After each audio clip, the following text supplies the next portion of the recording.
بسم اللہ الرحمن الرحیم۔ السلام علیکم ورحمۃ اللہ وبرکاتہ۔ آج بات کریں گے تھوڑی سی اسلام کی ہسٹری کی۔ سیریا اور ایجپٹ رومی سلطنت عیسائی سلطنت کے ماتحت تھے جبکہ غزوہ تبوک پیش آیا تھا۔ یہ یاد رکھیے گا کہ اس وقت تک غزوہ تبوک جب پیش آیا اس وقت تک مکہ فتح ہو چکا تھا، اور مکہ فتح ہوا تھا ہجرت کے 8ویں سال یعنی 8ویں ہجری میں مکہ فتح ہو چکا تھا۔ غزوہ تبوک کا جو واقعہ تھا وہ 9 ہجری میں پیش آیا تھا۔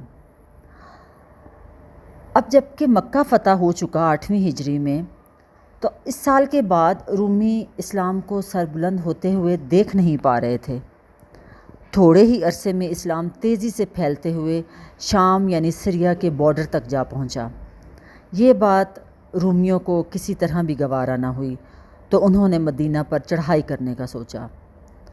اس وقت شام سے یعنی سیریا سے تجارتی قافلے مدینہ اور مکہ کا رخ کرتے اور یہاں سے تاجر شام کو جاتے۔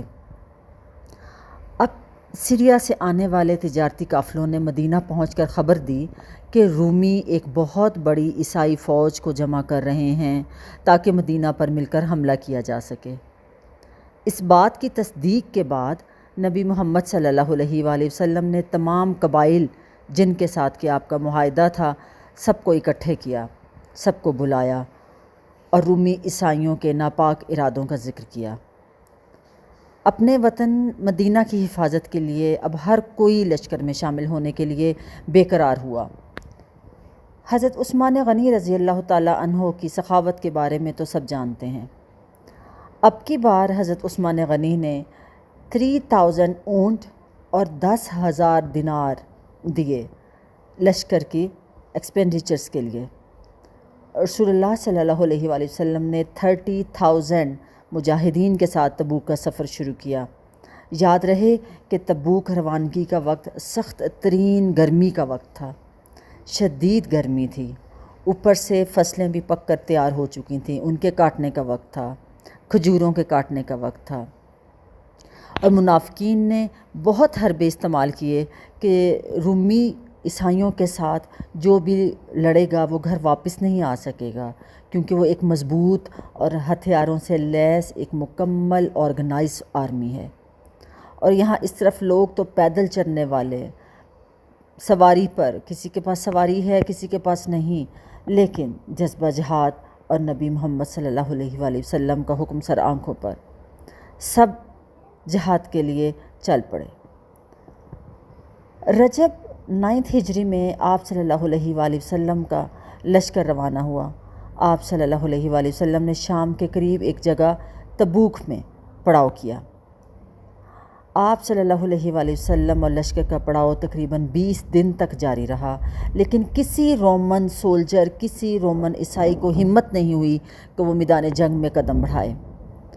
آپ صلی اللہ علیہ وسلم کے اتنے بڑے لشکر کی امید رومیوں کو نہ تھی۔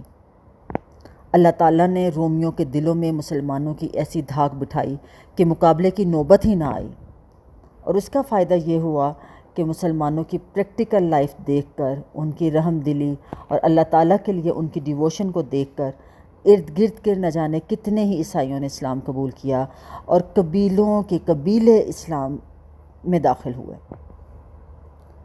اب 2 سال کے اندر تمام عرب اسلام کے جھنڈے تلے جمع ہو گئے اور اللہ اکبر کی صدائیں 4 سو گونجنے لگیں۔ ایک چھوٹی سی ہسٹری تھی غزوہ تبوک کی، جو کہ بہت گرمی کے موسم میں ہوا تھا، لیکن جہاد کی لڑنے کی نوبت نہیں آئی تھی۔ اس کے باوجود اللہ نے کتنا زیادہ اسلام کی سربلندی اس میں کی کہ جیسے یہ لشکر چلا اور واپس آیا اور اتنے دن وہ 20 دن وہاں پڑاؤ کیا، ان بٹوین کتنے ہی لوگوں نے، رستے کے لوگ، وہاں کے لوگوں نے اسلام قبول کیا، اور 2 ہی سال کے اندر اسلام عرب کے اندر چاروں سو پھیل گیا۔ اللہ تعالیٰ آپ کو اور مجھے اس دین کو سمجھنے کی توفیق عطا فرمائے اور عمل کرنے کی بھی، آمین یا رب العالمین۔ جزاکم اللہ خیر۔